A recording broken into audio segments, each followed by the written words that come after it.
بسم اللہ الرحمن الرحیم، السلام علیکم۔ اچھا جی، آج 22 تاریخ ہے اور دن ہے جمعرات کا، اور ہم آپ کو بتائیں گے کہ پچھلے 24 گھنٹوں میں کیا احوال رہا افغانستان میں، کیا کن معاملات میں پیش رفت ہوئی اور کیا کیا دوسرے معاملات ہوئے۔ پہلی خبر ہم پیش کریں گے جناب نیشنل ڈیفنس منسٹر، وزارت دفاع کے منسٹر مولوی محمد یعقوب مجاہد صاحب، جو کہ ملا عمر صاحب کے بیٹے ہیں، ان نے ملک کے کچھ سول سوسائٹی کے لوگوں اور یوتھ ایسوسی ایشن کے نمائندگان سے ملاقات کی۔ اس ملاقات میں انہوں نے مختلف معاملات پر بات کی اور اس کے دوران انہوں نے نوجوانوں کو پیش آنے والے خدشات اور ان کی ضرورتوں کے بارے میں سنا، اور اس کے بعد انہوں نے ان لوگوں کو یقین دلایا کہ وہ ان تمام خدشات کو، گزارشات کو ریاست کے سربراہان کے سامنے پیش کریں گے۔ اس کے علاوہ دوسری خبر ہم آپ کو دیں گے، افغانستان میں جو کمرشل سامان چائنا سے آ رہا تھا، جو ایک اکنامک کوریڈور بنایا گیا ہے چائنا، کرغزستان، ازبکستان اور افغانستان کے درمیان، اس کی پہلی کھیپ جناب افغانستان میں پہنچ چکی ہے، ہیریتن پورٹ پر پہنچی ہے، اور اس وقت وہاں کے صوبہ بلخ کے گورنر اور ریلوے ایڈمنسٹریٹو اتھارٹی، اس کے علاوہ چائنیز اور ازبکستان کے نمائندگان، انہوں نے اس پروگرام میں شرکت کی۔ اور اس کے علاوہ ہم خبر پیش کریں گے یونائٹڈ نیشن پولیٹیکل مشن ان افغانستان، اسے یوناما بھی کہتے ہیں، اس کا مخفف ہے، یوناما کے سربراہ مسٹر مارکس پورٹرن کی منسٹری آف فارن افیئرز کے آفیشلز اور منسٹر متقی صاحب سے ملاقات ہوئی، جس میں انہوں نے بتایا کہ وہ اگلے ہفتے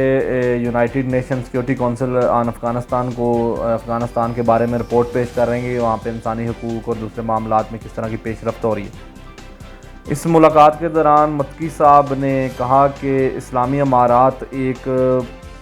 پالیسی مرتب کرنا چاہتی ہے جس کے ذریعے وہ انٹرنیشنل کمیونٹی سے مزید اچھے اور مضبوط تعلقات مرتب کرے، قائم کرے،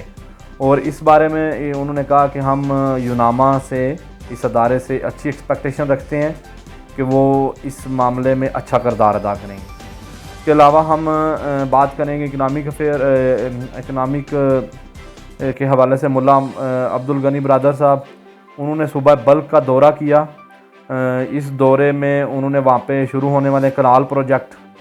اصل مقصد تھا کنال پروجیکٹ کا دورہ کرنا، وہاں پہ دیکھنا، اس کے کام، ترقیاتی کام کو دیکھنا، وہاں پہ انہوں نے دورہ کیا، وہاں پہ ترقیاتی کام دیکھے،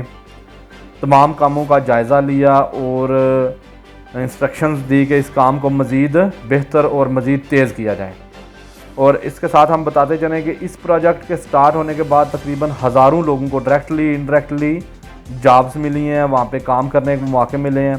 اور اس کے بعد بتایا جاتا ہے کہ اس کی تکمیل کے بعد اس کنال پروجیکٹ جو نہری نظام وہ بنا رہے ہیں وہاں پہ، اس پروجیکٹ کے مکمل ہونے کے بعد افغانستان میں 550,000 ہیکٹر زمین زیر آب آئے گی، کاشت کرنے کے قابل کی ہو جائے گی، اور جس سے افغانستان گندم میں خود کفیل ہو جائے گی۔ اس کے علاوہ ہم بات کریں گے وزارت داخلہ کی، منسٹر سراج الدین حقانی صاحب نے انٹرنیشنل ٹیم، جو کرکٹ ٹیم ہے افغانستان کی، ان سے ملاقات کی اور ان لوگوں کو سراہا کہ ان کی جو پرفارمنس ہے۔ اس کے بعد سب سے بڑی بات جو انہوں نے کہا کہ آپ ایک مسلمان کنٹری کو ریپرزینٹ کرتے ہیں تو آپ اس طرح ریپرزینٹ کریں کہ تاکہ ہمارے لوگوں کو بھی اور دوسرے لوگوں کو بھی مسلمان پر فخر ہو، ان پراؤڈ محسوس ہو۔ اس کے علاوہ ہم بات کریں گے منسٹری آف ٹرانسپورٹ کی طرف سے، یہ جو ٹرانسپورٹر من مانیاں کرتے ہیں نا، اس کے بارے میں ہم بتاتے ہیں کہ افغانستان میں کیا کام ہو رہا ہے۔ منسٹری آف ٹرانسپورٹ کے ایک بل پبلش کیا، انہوں نے ایک بل بنایا کرایوں کا، جس میں انہوں نے ٹرانسپورٹرز اور پبلک ٹرانسپورٹ اور اس کے علاوہ جو پرائیویٹ وہیکلز ہیں انہوں کے لیے انہوں نے ایک بل مرتب کیا کابل شہر کے لوگوں کے لیے، جہاں پہ کرائے مختص کیے گئے، ان میں 3 مختلف قسموں کے جو وہیکلز ہیں ان کے لیے کرایہ مختص کیا گیا، اور کرائے کو پٹرول اور ڈیزل کی قیمتوں کے مطابق اور کلومیٹر کے حساب سے مرتب کیا گیا۔ اس بل کو بتاتے چلیں کہ ٹرانسپورٹ یہ جو بل ہے اس کو بنیادی طور پر تمام چیزوں کو مد نظر رکھتے ہوئے بنیادی اصولوں پر، تاکہ دونوں طرف کوئی نقصان نہ ہو، نہ ٹرانسپورٹر کو مسائل ہوں اور نہ ہی مسافروں کو۔ اور یہ بل بنایا کس لیے گیا کہ جو کابل کے شہری ہیں وہ اس پر اپنی شکایات درج کر رہے تھے عوام، اور اس پر جناب انہوں نے یہ بل بنایا تاکہ ٹرانسپورٹرز کی منمانیاں ختم ہو جائیں اور عوام کے مسائل بھی حل ہوں۔ اس کے بعد ہم بات کریں گے جو ہے وہ 77واں سیشن ہوا یونائٹڈ نیشن جنرل اسمبلی کا، جس میں امریکہ کے صدر نے خطاب کرتے ہوئے کہا کہ جی انہیں بہت ساری تشویش ہے انسانی حقوق پر مختلف ملکوں میں، اور اسپیشلی افغانستان میں۔ بات کون کر رہے ہیں؟ جنہوں نے پوری دنیا کو لتاڑ کے رکھ دیا ہے، پوری دنیا کے لوگوں کے حقوق کو مسل دیا ہے، وہ بات کر رہے ہیں کہ انہیں تشویش ہے۔ چلیں اس کے علاوہ جناب ترکی اور قطر نے بھی اس اجلاس میں افغانستان کے مسائل پر بات کی اور دنیا کے لوگوں کو کہا کہ افغانستان میں جائیں اور ان کے ساتھ اچھے روابط قائم کریں۔ اور اس کے بعد ہم بات کریں گے یو ایس اسپیشل ریپرزینٹیٹیو جو مسٹر تھامس ویسٹ ہیں، جن کو افغانستان میں لگایا گیا ہے، وہ یو ایس کی طرف سے افغانستان میں ریپرزینٹیٹیو ہیں۔ انہوں نے جناب ملاقات کی جو قطر کے فارن منسٹر ہیں محمد بن عبد الرحمن، نیو یارک میں ان سے ملاقات کی اور ان کا شکریہ ادا کیا جو امریکی شہری کچھ دن پہلے طالبان نے آزاد کیا، اس میں انہوں نے جو اپنا کردار ادا کیا اس پر ان کا شکریہ ادا کیا۔ اس کے علاوہ ہم بات کریں گے یوکرائن نے 30,000 ٹن گندم افغانستان کو دی ہے یونائٹڈ نیشن انٹرنیشنل پروگرام کے تحت۔ اور آپ کو جتنی خبر دی ہے اس میں دیکھیں کس طرح وہ عوامی ربابت قائم کر رہے ہیں،